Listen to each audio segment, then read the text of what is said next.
लेखाचं नाव किलीमानूरची गोष्ट. लेखिका शर्मिला फडके. दीपोत्सव लोकमत 2019. राजा रवी वर्मा. अत्यंत टोकाची स्तुती आणि टोकाची टीका वाट्याला आलेला अद्वितीय कलाकार. या माणसाभोवती कायमच दंतकथा आणि गूढ यांचं घट्ट आवरण. अनेक काल्पनिक, रंजित, रचित कहाण्यांची रेलचेल. या गर्दीतून कर्मठ स्वभावाच्या रवी वर्मांच्या चित्रदृष्टीतली आधुनिकता निवडून काढणं महामुश्किल. त्यांनी केलेले प्रवास, त्यांच्या चित्रांमधल्या स्त्रिया, पुराणातील देवी देवतांना त्यांनी दिलेले चेहरे. रवी वर्मांचा विलक्षण चित्रप्रवास शोधताना 1.5 शतकांच्या बंद दाराशी पावलं अडकळतात.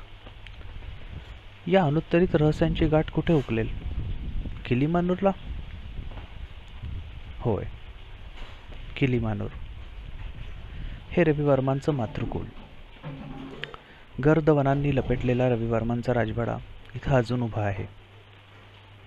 इथल्या कुलदेवतेच्या पाषाण मंदिरात अजूनही घरातल्या पुरुषाच्या हातून रोज तेलाचा दिवा लागतो.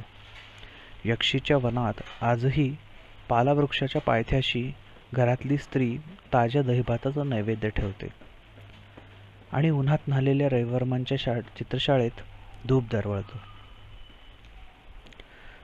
26 जून 2019. त्रिवेंद्रमला पोचले तर रात्रभर धो-धो पाऊस. या शहरापासून उत्तरेला 40 किलोमीटर अंतरावर किलीमानूर. मी आणि माझा केरळी ड्रायव्हर सेंदिल दुसऱ्या दिवशी सकाळी 6 वाजता निघालो तेव्हा पाऊस थांबला होता. आकाश ढगाळलेलं. मुख्य रस्ता सोडून गाडी आत वळली. किलीमानूरच्या राजवाड्याचा रस्ता, उतरत्या चिंचोळ्या आत आत वळत जाणाऱ्या पायवाटेचा. एका बाजूला अक्षरशः अस्ताव्यस्त रान आणि दुसऱ्या बाजूला गर्द सावळट हिरवी अशी भातशेती. नारळीची, फणसाची, केळीची झाडं, ही सगळी राजवाड्याची जमीन. आणि हे अस्ताव्यस्त रान म्हणजे अनेक शतकांपूर्वीची अस्पर्श देवराई. रस्त्यांचं हे प्रदीर्घ वळण संपल्यानंतर समोर आलेल्या प्राचीन लोखंडी फाटकावरल्या पाठीमुळे कळलं, आतमध्ये एक मोकळं मैदान. अतिप्रचंड पुरातन पिंपळाच्या झाडाचा लाल दगडी पार. समोर कोवळ्या पोपटी रंगातला भात शेतीचा समुद्र आणि डाव्या बाजूला समोरच किलीमानूरच्या राजवाड्याची आजवर अनेक फोटोचित्रांमधून पाहिलेली पांढरी डौलदार कमान.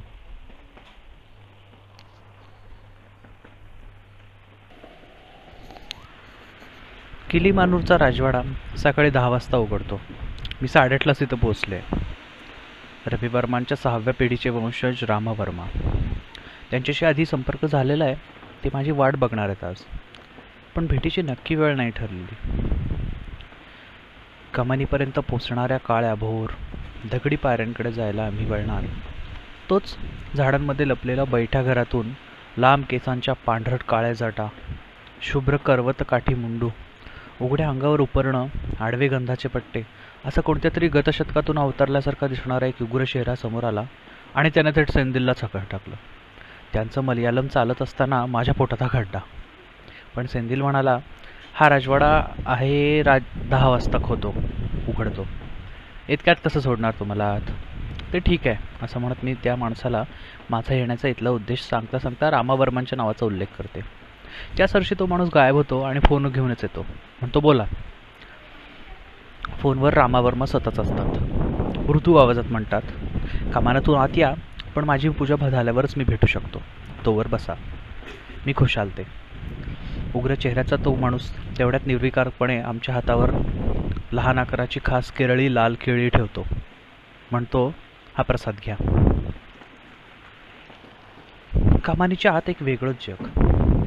अतिशय देखणं लँडस्केपिंग, विशाल प्रांगण आणि त्या पलीकडे हिरव्यागार वृक्षांच्या दाटीमध्ये मोठ्या विस्तारावर असलेली अनेक बैठी, एकमजली शुभ्र घरं. दाट जंगलाचा बॅकड्रॉप, फणसाची लगडलेली झाडं, मंदार वृक्षांची रांग. त्यांचं हे नाव मला नंतर कळतं. आवाज फक्त गळणाऱ्या पानांचा आणि वाऱ्याचा. लाल फरशांची जमीन, शुभ्र दक्षिणी रांगोळी, रुंद ओटे, लाकडी खांब, नक्षीदार भव्य दरवाजे. राजा रविवर्मांचं हे मातृकुल. कमानीसमोरचा पिंपळाचा वृक्ष जितका जुना तितकाच हा राजवाडाही. मलबार कालगणनेच्या 903व्या वर्षी म्हणजे इसवी सन 1728 साली या पिंपळ वृक्षाचं रोपण झाल्याची नोंद राजवाड्याच्या पायाचा दगड उभारला त्यावेळी पिंपळाच्या दगडी पारावर केली होती. आजही ती तिथं आहे. मार्तंडवर्मांच्या हस्ताक्षरांमध्ये, घराण्याच्या पोथीमध्येही हे नोंदवलं गेलं. ही पोथी किलीमानूरच्या पोथीशालेमध्ये लाल बासनात गेली 300 वर्षे सुरक्षित आहे. राजवाड्याच्या खाजगी भागात जिथे एकेकाळी नाट्यशाला होती तिथल्या दगडी बाकावर मी बसले आहे. दारात बकुळीचा प्रचंड मोठा वृक्ष. खाली ओल्या लाल फरशीवर बकुळ फुलांचा नुसता सडा पडलेला. वाटेत लागलेल्या रिमझिम पावसाचं इथं काही मागमूस नाही. बैठ्या पांढऱ्या शुभ्र अशा इमारतींचा प्रचंड मोठा परिसर. लाल चुटूक कौलांची पारंपरिक केरळी शैलीतील घरं. बाहेरून दगडी, आतून अनेक शतकांचं तेलपाणी पिऊन मृदू तकतकीत झालेल्या काळ्या भोर शिसवी लाकडाची कोरीव बांधकामाची पसरट घरं. आणि सगळीकडे झाडच झाडं.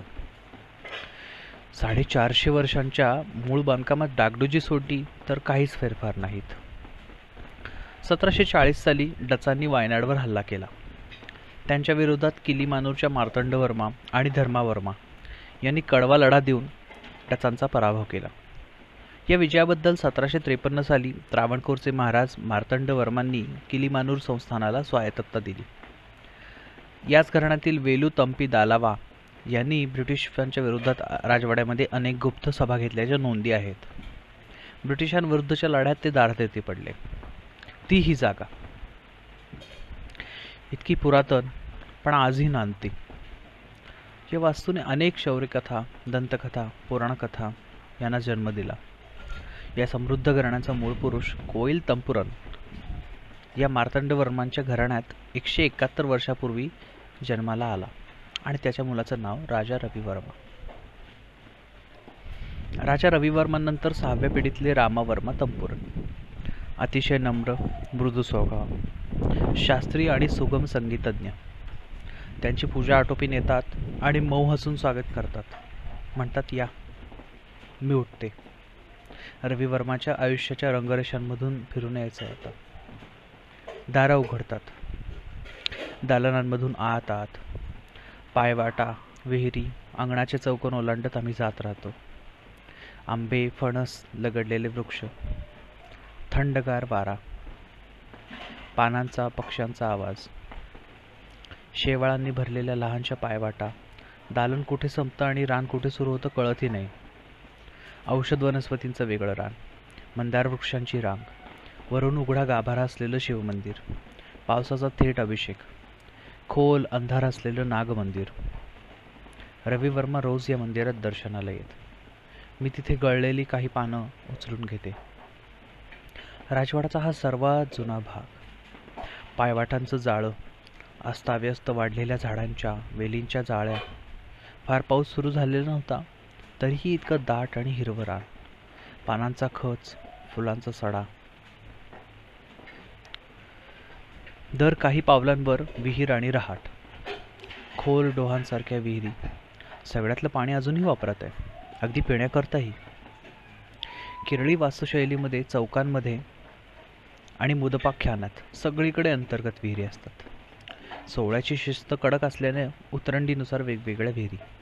होमाच्या जागी, पूजा मंदिराच्या जागी, नाटकशाळेजवळ, स्वयंपाकघराच्या आत आणि बाहेर.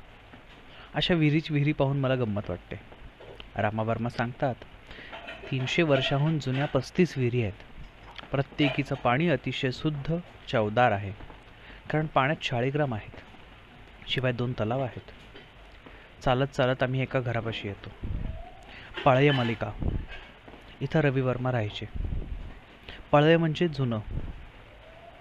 आणि त्या जुन्या वास्तूमध्ये रविवर्मांचं वास्तव्य गेले 300 वर्ष आणि त्यांच्या स्मृतीही होत्या. वास्तूमध्ये काहीही बदललेलं नाही. फरशाही त्याच. नवा काही भाग रविवर्मांनी बांधलेला. एवढ्या खोल्या, इमारती, दालने, दरवाजे, खिडक्या, गवाक्ष, रोज यांची उघडणीक शक्यच नाही. त्यामुळे बराचसा भाग बंदिस्त आहे. फक्त मंदिर उत्सवाच्या वेळी सगळी वास्तू खुली असते, गजबजते. बाजूलाच नाटकशाला आहे. तिथं मंदिर उत्सवाच्या वेळी कथकली, कुडियाट्टमचे प्रयोग होत असतात. स्त्रियांकरता वेगळी जागा, गवाक्ष दिसतात. उत्सवाच्या वेळी स्वयंपाकाकरता वेगळी जागा. तिचं नाव माडापल्ली, म्हणजे भव्य अन्नशाला. तिथं आचार्य आणि ब्राह्मण यांची राहण्याची व्यवस्था असते. माझी नजर थक्क होऊन भिरभिरते पाखरासारखी. रविवर्मांची मला माहिती असलेली जीवनकथा मी या वास्तूशी जोडून पाहते आहे. काही ओळखीच्या कोणा सापडतात का, दुवे जुळतात का, हे माझ्या नकळती शोधून पाहते. सोबत रावावर्मा आहेत. ते मला रिकाम्या जागा भरायला मदत करतात.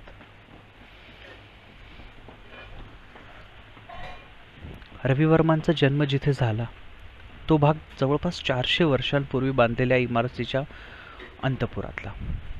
फार प्रशस्त नाही. चिंचोळ्या पायऱ्या, मर्यादित आकारांच्या खोल्या, दगडी बाकं, अंगणात हिरवळ, तुळशी वृंदावन, फुलझाडं, पूजास्थानं.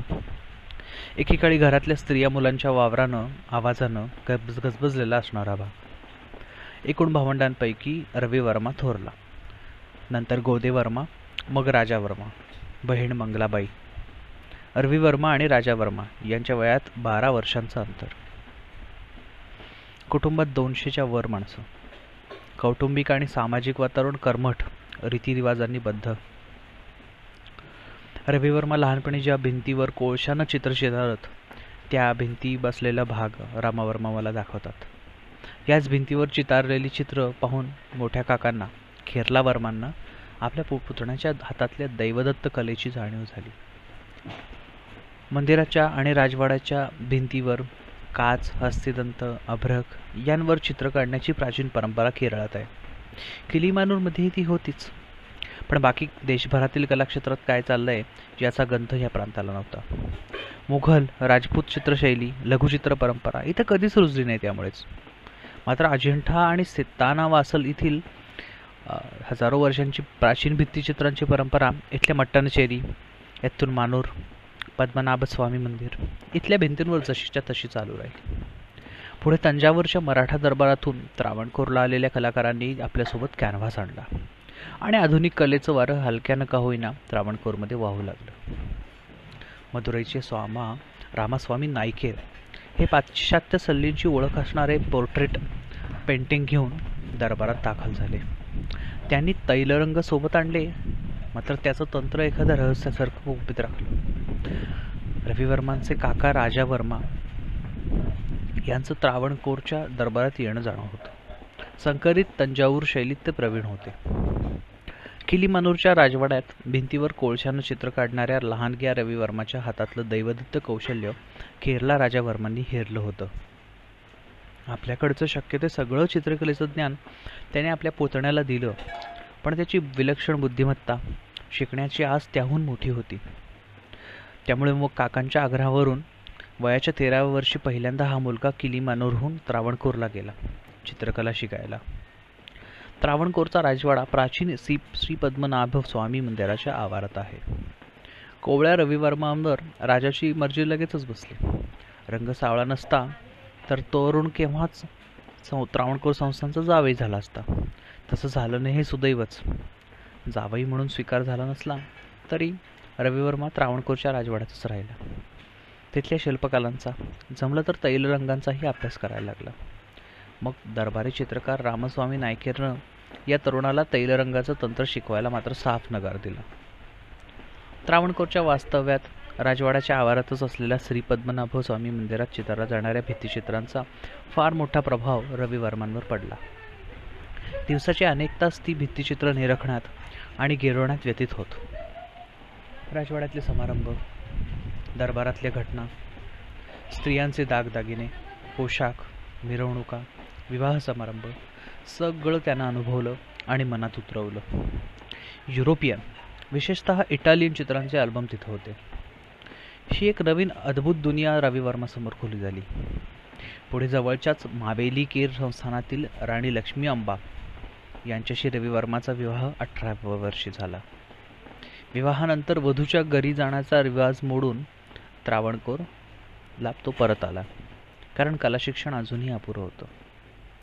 1868 थिओडॉर जॅन्सन हा फिरस्ता डच चित्रकार त्रावणकोरच्या दरबारात आला, पण त्यानंही उमेदीच्या तरुण रवी वर्माला तैलरंगांचं तंत्र शिकवायला नकारच दिला, पण निदान चित्र बघायला किंवा चित्र काढताना बघायची अनुमती दिली. रंगमिश्रणाचं तंत्र मात्र त्यांना काही शिकवलं नाही. तल्लख बुद्धीच्या रवी वर्मांनी नंतर ते स्वतःच अभ्यासानं आत्मसात केलं. काही महिन्यानंतर 9 वर्षांचा राजा वर्माही त्रावणकोरला आला. कंटाळलेल्या रवी वर्माला भावाची सोबत जवळच्या मित्रासारखी वाटली.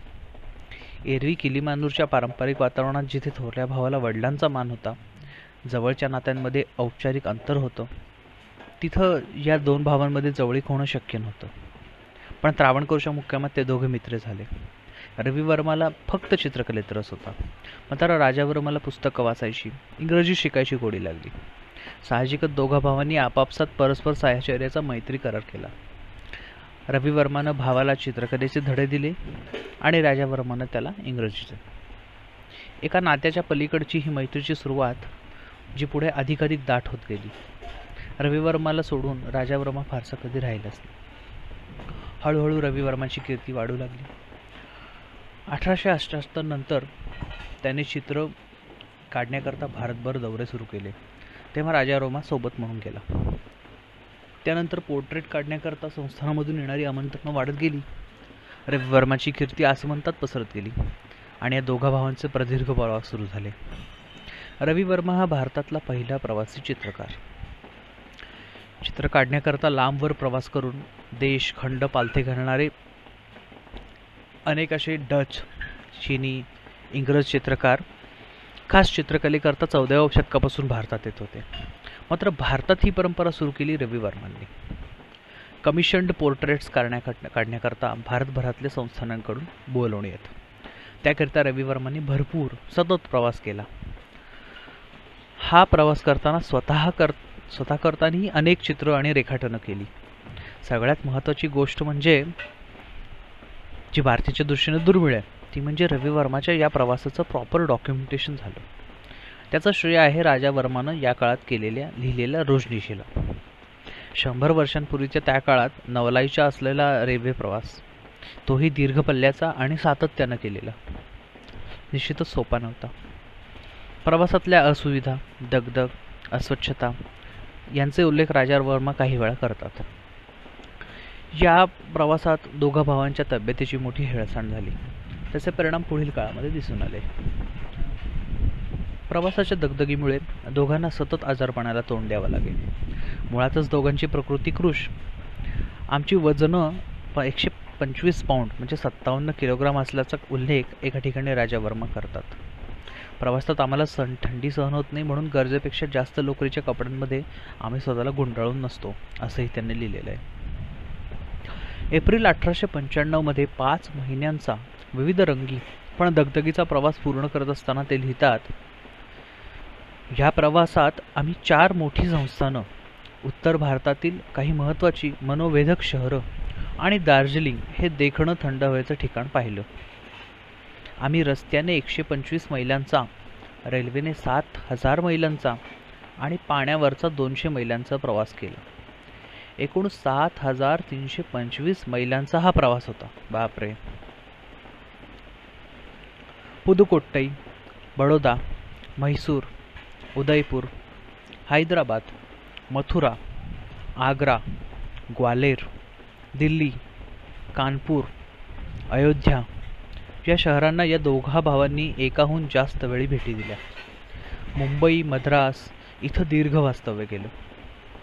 प्रवासात त्यांनी फक्त चित्रच काढली असं नाही, तर अनेक मित्र, परिचित जोडले. कलेचे आश्रयदाते त्यातून मिळाले. कर्मठ पारंपरिक वातावरणातून पहिल्यांदाच सफरी करता बाहेर पडलेले वर्मा बंधू, त्यांना फार मोठ्या सांस्कृतिक बदलाचा सामना करावा लागला. वेदशास्त्र, कला संपन्न असे दोघे बंधू कमालीच्या सहजतेनं बाहेरच्या आधुनिक जगात सामावून गेले. सर्व धर्म, चालीरीतींना त्यांनी सहजपणे स्वीकारलं. संवेदनांना समृद्ध करणारे सगळे अनुभव खुलेपणाने घेतले. मुंबईला परत आल्यावर राजा रविवर्मा आणि राजा वर्मा या दोघांनीही आपल्या पारंपरिक पोशाखाचा त्याग करून आधुनिक पाश्चात्य पोशाख स्वीकारला. हा फक्त वरवरचा पोशाखी बदल नव्हता. नव्या गोष्टी, तंत्रज्ञान, आधुनिक विचारही त्यांनी सर्वार्थानं आत्मसात केले. इतकंच नव्हे तर त्यांचा आविष्कार आपल्या चित्रकलेतूनही केला. केरोसिनचे दिवे पहिल्यांदाच मुंबईत पाहिल्यानंतर रविवर्मांनी केरोसिनच्या दिव्याच्या उजेडात पुस्तक वाचणारा माणूस आणि वर्तमान वाचणारा माणूस अशी 2 पेंटिंग्स केली. त्याकरता मुंबईतल्या बेलार्ड पियर इथं केरोसिनच्या तेलाच्या विहिरी बघण्यासाठी त्यांनी फेरफटका मारल्याचं उल्लेख आहेत. व्यावसायिक भेटींच्या वेळी दोघे बंधू जय्यत तयारीनं उत्तम पोशाख, वाहन, नोकर असं जामेनिमा करूनच निघत. दोघेही सौंदर्याचे, नव्या अनुभवांचे भोगते होते. त्यांना उत्तम संवादाची आस होती. नव्याने भेटलेल्या लोकांबद्दल जाणून घ्यायला ते उत्सुक असत.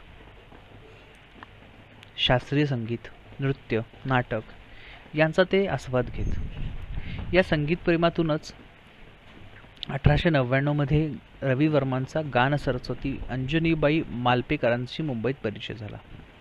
स्नेह दाढ झाला. याच अंजनीबाईंचा चेहरा पुढे त्यांच्या अनेक महत्त्वाच्या चित्रांमध्ये दिसला.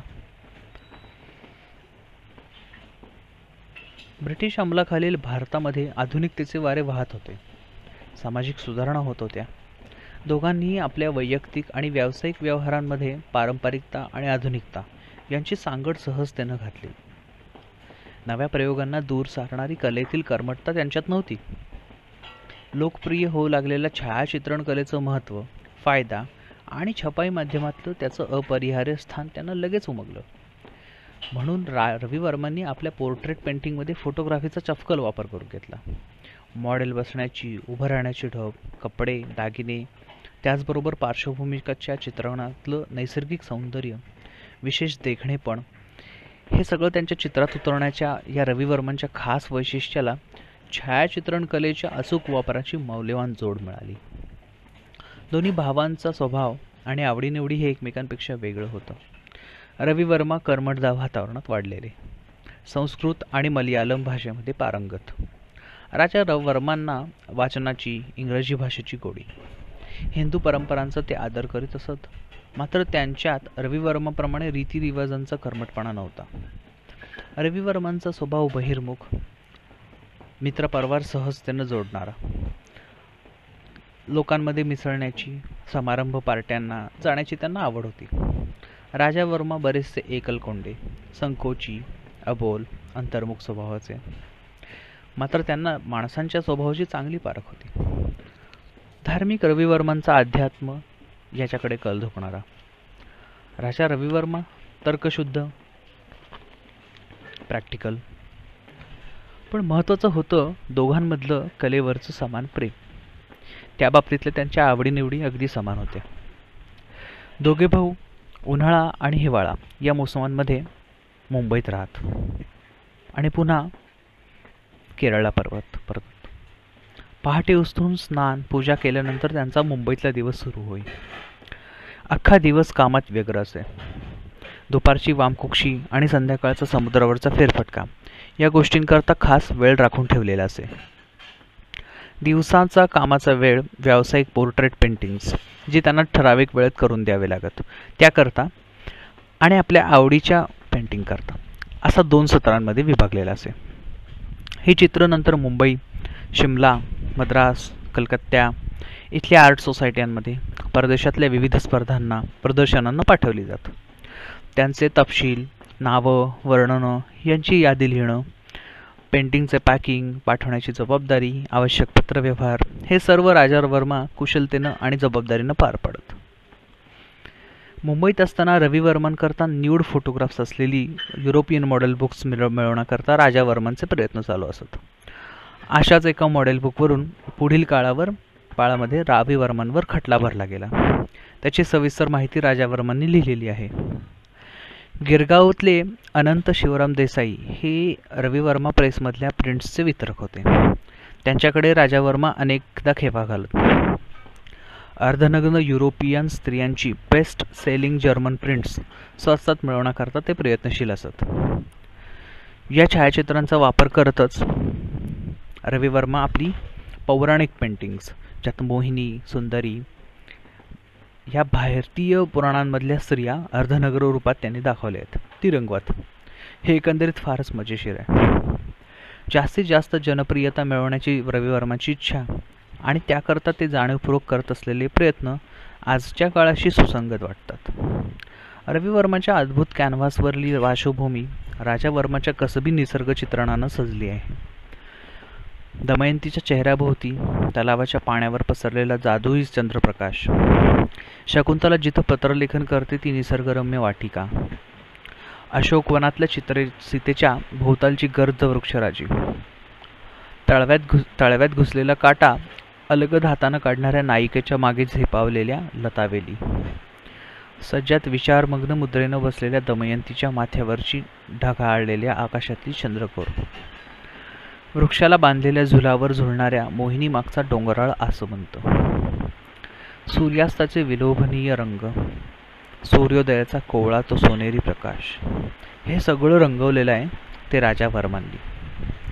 रवी वर्मांच्या सुप्रसिद्ध पारशी स्त्रीच्या पोर्ट्रेटमधली मागची नक्षीदार सागवानी कपाटांची रांग, हंस दमयंतीच्या पेंटिंगमधल्या संगमरवरी खांबाचे वेधक गोलाकार आठवून पहा. शिप इन मूनलाईट, पारावूर लेक आणि सनसेट या 3 सुप्रसिद्ध पेंटिंग्सवर राजा वर्मांच्या कलेचं पूर्ण वर्चस्व आहे. पारावूर लेकच्या पाण्यावर पसरलेला गर्द केशरी प्रकाश विलक्षण सुंदर. या पेंटिंगवर राजा वर्मा अशी सही आहे. मात्र इतर 2 पेंटिंग्सवर रवी वर्माची सही आहे. कारण त्या पेंटिंग्समध्ये फक्त राजा वर्माचा निसर्ग नाही तर रवी वर्माच्या नायिकाही आहेत. राजा वर्माच्या आयुष्यातली शेवटची 10 वर्ष हा अतिशय महत्त्वाचा काळ. त्या काळात खऱ्या अर्थानं त्यांना व्यावसायिक यश, कीर्ती, लोकमान्यता आणि अपार धनप्राप्ती झाली. याच काळात रवी वर्मांनी स्वतःच्या मालकीचा प्रिंटिंग प्रेस उभारण्याचा घाट घातला. मळवलीला मोठं साम्राज्य उभारलं. जर्मनीतून मशिनरी, रंग आयात केले. आपल्या चित्रांच्या छापील प्रती बाजारात आणल्या, त्या जगभरात पोहोचवल्या. त्याकरिता मळवली गावात खास रेल्वे स्टेशन बांधलं गेलं. हे सगळंच अभूतपूर्व होतं. याच काळात रवी वर्माच्या यशाच्या, लोकप्रियतेच्या सर्वोच्च शिखरावर पोचले. त्यांनी रंगवलेली लक्ष्मी सरस्वतीची चित्र घराघरातल्या देवाऱ्यांमध्ये विराजमान झाली. आणि याच काळात रवी वर्मा दारुण अपयशाचेही धनी झाले. कोर्ट कचेऱ्या, व्यावसायिक फसवणूक, कर्जांचे डोंगर, आजारपण, अफवांची अनेक ओझी त्यांच्या पाठीवर लादली गेली. रवी वर्मांनी मुंबईत आणि मळवलीला उभारलेली the Ravi Varma fine arts lithographic press हा त्यांच्या कारकिर्दीतला सर्वात महत्त्वाचा उद्यमशील भाग. आधुनिक भारताच्या कलाविषयक दृष्टिकोनामध्ये मूलभूत बदल घडून आणणारी घटना. त्यातून जे दृश्यात्मक परिणाम निर्माण झाले ते आज तायगत भारतातील लोकप्रिय दृश्य माध्यमांची ओळख बनलेले आहेत. प्रेसच्या उभारणीचा 1894 ते 1905 हा काळ, त्यांची पूर्ण प्रक्रिया राजा वर्मा आपल्या रोजनिशीत तपशीलवार लिहितात. प्रेसची उभारणी, तिथला कारभार, आर्थिक संकट, चित्रविक्री इत्यादी नोंदी काळजीपूर्वक केल्या आहेत. मात्र छपाईच्या तांत्रिक तपशिलांचा त्यात अभाव आहे. या सगळ्याचा दस्तावेज राजा वर्मांनी आपल्या रोजनिशीत काटेकोर नोंदवला. म्हणूनच नेमकं त्या काळात काय घडलं हे आज कळू शकतं. नाहीतर जिथे केवळ 100 वर्षांमध्ये रवी वर्माचं मुंबईतलं नामोनिशाण मिटवलं गेलं, मळवलीतल्या शिळाप्रेस साम्राज्याचे खांब कलथून गेले, छापखान्यातल्या शिळा न्हाणीघरात दगड म्हणून वापरल्या गेल्या, तिथे बाकी काय उरलं असतं. 125 वर्षापूर्वीच्या काळात रवी वर्मांनी जोपासलेली व्यावसायिक दृष्टी, तत्कालीन ब्रिटिश पोर्ट्रेट पेंटर्सच्या स्पर्धेला तोंड देत व्यावसायिक व्यक्तिचित्रणात बसवलेलं जम, केरळहून येऊन मुंबईत चित्रकलेचा स्टुडिओ उभारणं, प्रिंटिंग प्रेस टाकणं, पौराणिक चित्रांच्या स्वस्त प्रती उपलब्ध करून देणं, हे सारंच फार विलक्षण आहे. ब्रिटिश कलोनियल कालखंडामधलं एका भारतीय अकॅडमिक पेंटरचं व्यक्तिगत आणि व्यावसायिक आयुष्य, त्याला मिळालेलं यश, आर्थिक व्यवहार, स्वप्न, अपयश, सामाजिक जीवन, प्रवास, हे समृद्ध तपशील राजा वर्मानं नोंदवले नसते तर आज रवी वर्मांचे कितीतरी पैलू, त्यांनी परिश्रमानं विकसित केलेलं पोर्ट्रेटचं आधुनिक तंत्र, त्या काळातली कला व्यवहार, कलेच्या अभिव्यक्तीत कसल्याही तडजोडीला दिलेला नकार हे सगळं अंधारातच राहिलं असतं. दोन भावांच्या विलक्षण प्रवासाची कहाणी असलेल्या राजा वर्मांच्या रोजनिशीत बाकी कुटुंबियांचे उल्लेख क्वचितच, तेही पुसटसे येतात. नातेवाईकांचे उल्लेख त्यांचा मृत्यू झाल्याची बातमी लिहिण्यापुरतेच आहेत. रवी वर्माचे थोरले काका जे त्याचे मार्गदर्शक होते, त्यांचं 1883ला त्रावणकोरमध्ये निधन झालं. तेव्हा राजा रवी वर्मा खूपच दुःखी झाले, असा उल्लेख राजा वर्मा करतात. त्यांनी त्या काळात आपल्या भावाचं एक पोर्ट्रेट केलं, ज्यात हा शोकमग्न रवी वर्मा दिसतो, उदास, दुःखी, दाढीचे खुंट चेहऱ्यावर वागवणारा. किलीमानूरमधल्या कर्मठ पारंपरिक संस्कारांमध्ये नात्यातल्या उतरंडींच्या श्रेष्ठ कनिष्ठतेच्या कल्पना खोलवर रुजल्या होत्या. नात्यांमध्ये प्रेमापेक्षा जास्त औपचारिकता असणं ही सहज गोष्ट होती. प्रेम हे संवादातून, सहवासातून निर्माण होतं, जे या दोन भावांमध्ये झालं, पण इतर भावंडांशी त्याची जवळीक निर्माण होऊ शकली नाही. प्रवासामुळे त्यांचं वास्तवसुद्धा किलीमानूरला फार कमीच राहिलं. राजा रवी वर्माचा विवाह रवी वर्माप्रमाणेच मावेलिकेरा किंवा मावेलिकारा इथल्या नायर घराण्यातल्या मुलीशी झाला होता. दोन्ही भावांमध्ये होतं तसंच त्यांच्या बायकांमध्येही खूप प्रेम होतं. दुर्दैवानं दोघंही आपल्या पत्नीसोबत फार काळ राहू शकले नाहीत. त्रावणकोरमधल्या घरातल्या दोन बायकांचा, ज्याने आपल्या आयुष्याचा प्रदीर्घ काळ हा नवऱ्याची वाट बघण्यातच घालवला, त्यांचा फक्त एक उल्लेख राजा वर्मांच्या डायरीत आहे. बाकी वैवाहिक आयुष्याबद्दल काहीही नाही. शेवटच्या आजारपणात राजा वर्मांना आपल्या पत्नीकडे केलेल्या दुर्लक्षाचा खूप पश्चाताप होत होता, असा उल्लेख काही पुस्तकांमध्ये सापडतो. 1880 नंतरच्या रवी वर्मांच्या बहुतेक सर्व पेंटिंग्समध्ये राजा वर्माचा महत्त्वाचा सहभाग असला तरी कॅनव्हासवर एकटे रवी वर्माच सही करत असत. अखेरच्या काही पेंटिंग्समध्ये मात्र काही चित्रांवर दोघांच्या सह्या आहेत.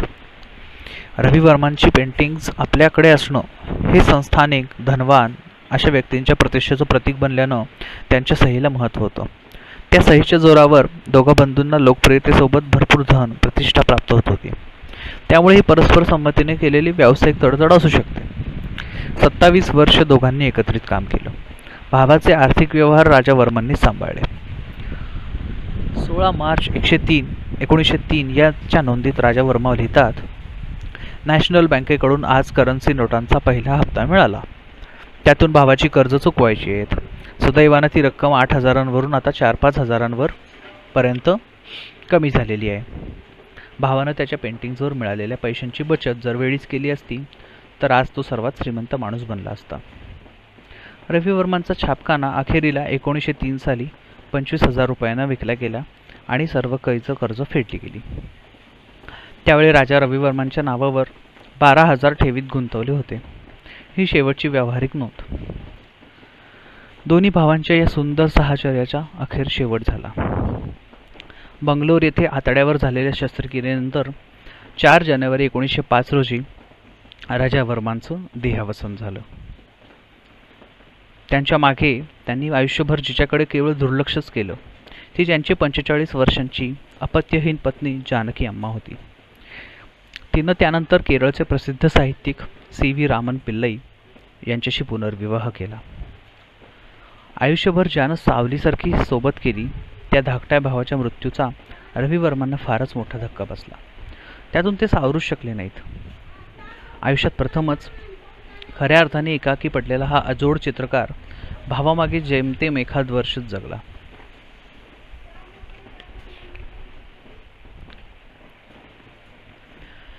किलीमानूरच्या त्या तीर्थरूप वास्तूत फिरता फिरता हा सगळा जीवनपट पुन्हा माझ्या नजरेसमोर उलगडतो आहे.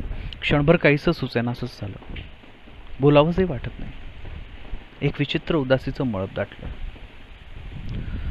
यक्षीच्या आशीर्वादानं भारतभरात यशकीर्ती मिळवून किलीमानूरचा हा सुपुत्र आपल्या घरी परतला तेव्हा त्याच्या संपन्न आयुष्याची संध्याकाळ उलटली होती. मधल्या 45 वर्षांच्या काळात रवी वर्मा भारतभर फिरले, चित्र काढत राहिले. किलीमानूर मागे होतं तसंच राहिलं, शब्दशः तसंच राहिलं. तिथल्या माणसांची पिढी मात्र फक्त बदलत गेली. किलीमानूरमधून रवी वर्मा बाहेर पडले तेव्हा वय 13, तारुण्याच्या उंबरठ्यावरचंच होतं. डोळ्यात स्वप्न, हातात कुंचला आणि पायावर चक्र होतं. उत्साही मन आणि तरुण सुदृढ शरीर सोबत होतं. त्यावेळचा काळ ज्या कर्मठ परंपरेत बालपण गेलं ते पाहता डोळ्यातली चित्रकलेसर करता प्रवास करण्याची स्वप्नसुद्धा नुसतीच साहसी नव्हती, तर ती विद्रोहीसुद्धा होती. परंपरेच्या उंबरठ्याला पार करणं सोपं नाही. पुन्हा परतून आत येणं तर दुर्गमच. पण रवी वर्मा परत आले. सन्मान, लोकप्रियता, कितीतरी पटीनं जास्त वैभव, प्रतिष्ठा, बाह्य जगाचं अपरंपार प्रेम, आदर सोबत घेऊन आले. राजासारखेच आले. अभूतपूर्व मानसन्मान, लोकप्रियतेच्या बरोबरच ढासळलेली तब्येत, मधुमेहानं पोखरलेलं शरीर, आयुष्यभराची साथ करणारा भाव निर्वतलेला. सततच्या प्रवासामुळे आपल्या कुटुंबाकडे रवी वर्मांना फारसं लक्ष पुरवता आलं नव्हतं.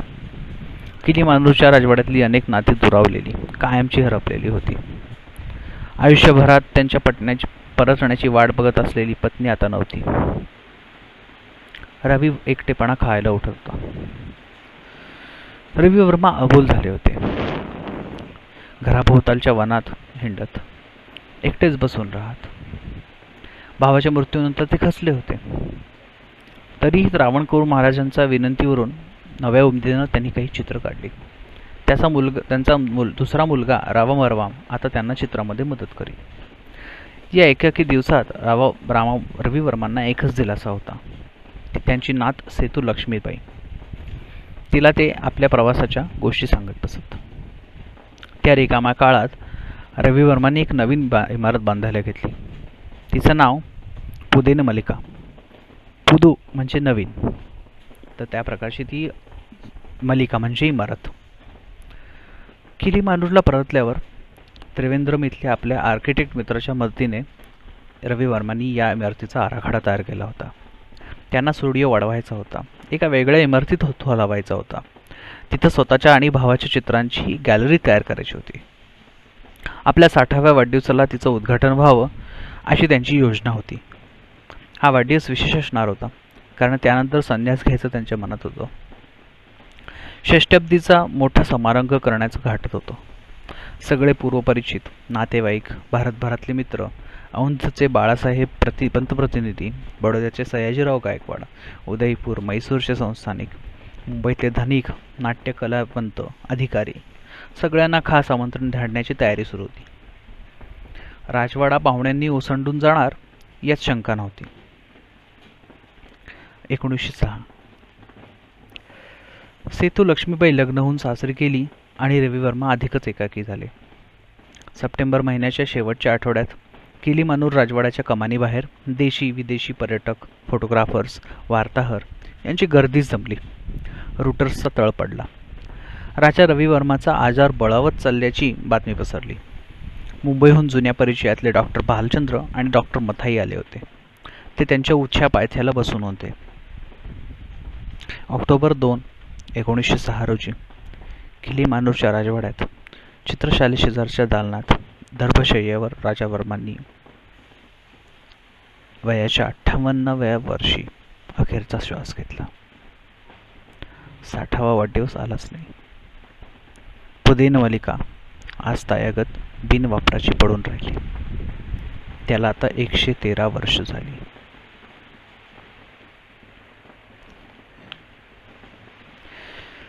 किलीमानूरवर या भूतकाळाच्या गडद सावल्या आहेत. वर्तमानाचा एखादा किरण त्यातून क्षीणपणे चमकतो. कुटुंबाची खाजगी, पार्वती, विष्णू मंदिरं, पूजास्थान, होमाची जागा, अन्नशाळा, यज्ञशाळा, शस्त्रशाळा, नाट्यशाळा, यक्षीचं वन, रवी वर्मांचा स्टुडिओ, किलीमानूरला परत आल्यावर रवी वर्मान जिथं विश्रांती करता येऊन बसत ती जागा, श्राद्ध आणि अंतिम संस्कार यांच्या जागा, रवी वर्मानंतर अंतिम संस्कार केले ती जागा, तिथं स्मृतिमंडप उभारला आहे. किलीमानूरनं ट्रस्टनं चालवलेली एक शाळा, एवढा सगळा हा पसारा. पण जिथे एकेकाळी 300 लोक नांदत होते तिथं आज 13 जणही राहत नाहीत. प्रचंड मोठी स्वयंपाकघरं, कोठीच्या इमारती, नाटकशाळा, मंदिरं, होमकुंड, बैठकीचे दिवाणखाने या सगळ्यावरच एक रिकामपणाची, उदास, एकाकी छटा असे पसरते. मूळ वास्तू 400हून अधिक वयाची.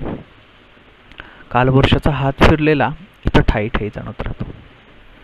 कितीही तेलपाणी केलं, डागडुशी केली तरी वस्तूचा जीर्णपणा लपत नाही. मात्र इथे ओसाडी नाही, भग्नपणा नाही, दुर्लक्षित कळा नाही. बासनात बांधलेल्या अनेक पिढ्यांपूर्वीच्या शुद्ध रेशमी भरजरी पैठणीला येणारा पुरातन चंदनी गंध वास्तूत भरून आहे. रवी वर्माच्या स्टुडिओत रोज लागणाऱ्या झोपातून तो पाझरतो. कुलदेवेच्या ज्या मंदिरात अजूनही लागणाऱ्या तेलवातीच्या दिव्यांच्या मंद प्रकाशात तो अपुरा पडत नाही. किती विलक्षण आयुष्य आहे या माणसाचं. किलीमानूरच्या राजवाड्यात पिढ्यानपिढ्या योजनाबद्ध शैक्षणिक परंपरा आहे. पोथ्या, पुराणं, वेद परंपरा, महाकाव्य, पठण, रीतिरिवाजाचं शिक्षण, मलयाळम संस्कृत भाषाज्ञान, ज्योतिष, खगोलशास्त्र, आयुर्वेदिक वैद्यक, वास्तुकला, रेखाटन, चित्रकला, संगीत यांचं शिक्षण घरातल्या प्रत्येक मुलामुलीला अनिवार्य होतं. रवी वर्मांचे वडील येळू मावली नीलाकांतन हे विद्वान नंबूद्री ब्राह्मण. आई वर्माचं घराणं क्षत्रिय परंपरेतलं. रवी वर्मांना पुढल्या काळात आपल्या चित्रांचे विषय कसे सुचले, त्यातली कथनात्मक शैली कुठून आली असेल, याचं सगळं उत्तर त्यांच्या घराण्यातल्या या शैक्षणिक परंपरेत मिळतं. घरातल्या स्त्रियांना वीणावादन करताना, शास्त्रीय वाद्यसंगीतात मग्न असताना राजा रवी वर्मांनी लहानपणापासूनच पाहिलेलं असणार.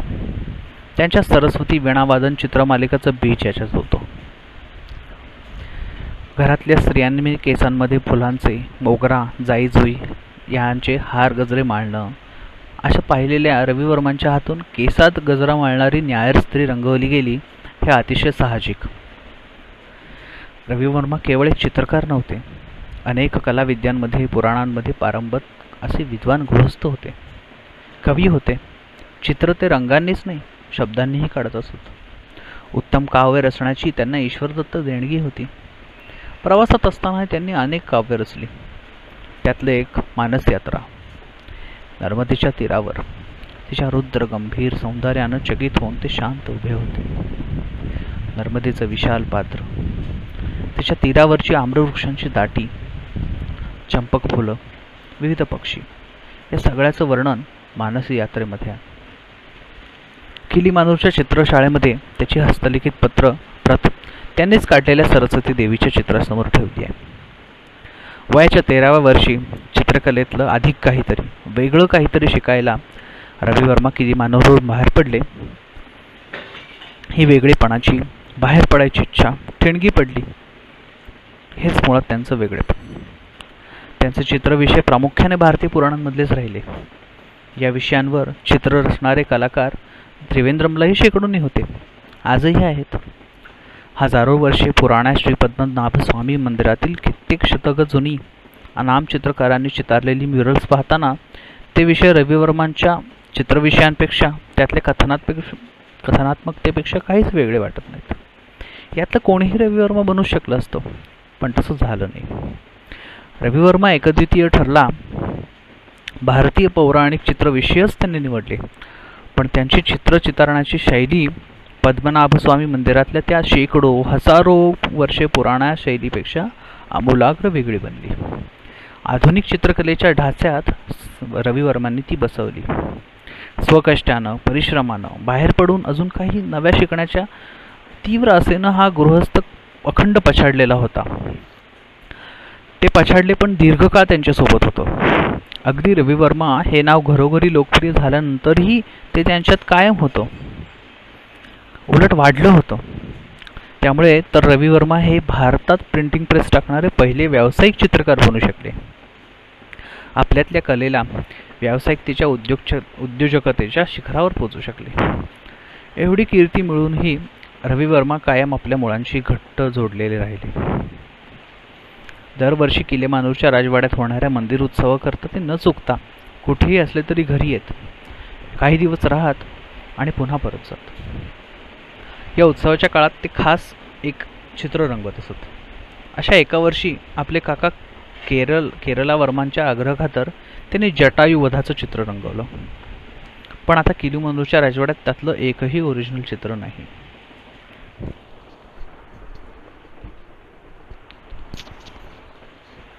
एव्हाना संध्याकाळ होत आली. किलीमानूरचा राजेशाही डौल अंगावर येत नाही. इथं आहे ती पद्मनाभ स्वामींच्या मंदिरात पाहिलेल्या गर्भरेशमी शेल्यासारखी मुलायम देखणेपणाची खानदानी लय, जी इथल्या पारंपरिक वस्तूंमध्ये, दगडी कमानींमध्ये, शिसवी लाकडांच्या खांबा चौकटींमध्ये भरून आहे. रवी वर्मांच्या स्टुडिओतही ती अर्थातच आहे. प्रशस्त मोकळ्या दिवाणखान्यासारखा, स्वच्छ प्रकाशमान काचांच्या खिडक्या असणारा स्टुडिओ ही राजा रवी वर्मांची चित्रशाला.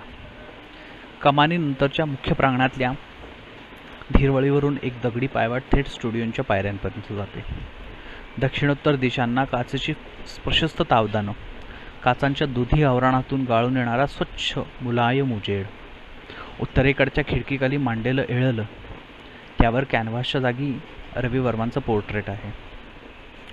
रवी वर्मांच्या बहिणीनं मंगलाबाई तंपुरन यांनी कैसर-ए-हिंद पुरस्कार स्वीकारल्यानंतर त्यांचा जो फोटो काढला त्यावरून केलेलं पेंटिंग. बहुतेक ठिकाणी याच चित्राच्या प्रती दिसतात. स्टुडिओत चंदनी अगरबत्ती आणि धूप जळत असतो.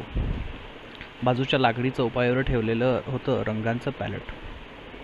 आता जशी नीरव शांतता आहे तशीच रवी वर्मा होते तेव्हाही असेल. स्टुडिओवर सावली धरून असलेली झाडं एखाद्या शतकाने तरुण असतील, फार तर त्यांच्या पानांची सळसळ तितकीच जोमदार असेल तेव्हाही, आणि पश्चिम उत्तर वाऱ्याच्या धुळकाही अशाच थंडगार. चित्रशालेतल्या काहीशा गडद काळवंडलेल्या भिंतीवर रवी वर्मांच्या जवळपास सर्व प्रसिद्ध चित्रांच्या लिथोप्रिंट्स, जुने सेपिया फोटोग्राफ्स, मानपत्र, ग्रंथ, पोथ्या, रवी वर्मांच्या वैयक्तिक वापरातलं काही फर्निचर, उदाहरणार्थ लाकडी चौपाई, लहानसं मेज, गोलपाठीची खुर्ची, पाण्याची एखादी कळशी, इळल, बैठं स्टूल, जाजं मंथरलेलं, समोरच्या चांदीच्या तपकात ताजी फुलं, पूजेचं साहित्य, इळलवरच्या रवी वर्मांच्या फोटोला हार घातलेला सुगंधी मंदार फुलांचा हार. कुठेही भपका नाही, अवास्तव सजावट नाही, साधं, शांत, पवित्र वातावरण. कलावंताच्या कार्यस्थळी जसं असावं तसंच. मी त्या स्टुडिओत नुसतीच शांत उभी राहते. हे पाहू का ते पाहू, याचे फोटो, त्याचे फोटो, अशी वसवस करावीशीच वाटत नाही मला. किलीमानूच्या राजवाड्यात आता कधीतरी तुरळक लोक येतात. वैभवशाली भूतकाळाची सावली इथल्या प्रत्येक गोष्टीवर आहे. इथं राहणारे लोक अनेकदा जास्तच परंपरावादी, भूतकाळाला, अस्तंगत झालेल्या रिवाजांना घट्ट पकडून राहिलेले वाटतात. आधुनिक चित्रकारितेचा उद्गाता असणाऱ्या रवी वर्मांच्या बाह्य व्यक्तिमत्वाशी हे नक्कीच विसंगत, मात्र त्यांच्या अंतरंगाशी कदाचित ते सुसंगत आहे. राजा रवी वर्माची प्रत्येक गोष्ट आज भारतीयाच्या, त्याच्या प्रेमटीका दोन्ही करणाऱ्यांच्या स्मृतीत पुढची अनेक शतकं कायम कोरलेली राहणार आहे. अजिंठा लेणी किंवा पद्मनाभस्वामी मंदिरातल्या भित्तिचित्रांसारखी रवी वर्मांच्या चित्रांची, चित्रनिर्मितीच्या इतिहासाची पानं कायमच भरजरी राहणार. चित्रातल्या दैवी व्यक्तिरेखांच्या वस्त्रभूषणांसारखी झगमगती. लेख समाप्त. शर्मिला फडके, भारतीय कला संस्कृतीच्या अभ्यासक आणि लेखिका. वाचन सौरभ कुंभारे. शर्मिला फडकेंशी तुम्ही संपर्क साधू शकता. त्यांचा email ID sharmilafadke@gmail.com. Spelling SHARMILA Sharmila PHADKE Phadke @gmail.com. Sharmila Phadke @gmail.com. साभार लोकमत दीपोत्सव 2019 दिवाळी अंक. दिनांक 14 ऑक्टोबर 2020 बुधवार. सांगली. धन्यवाद.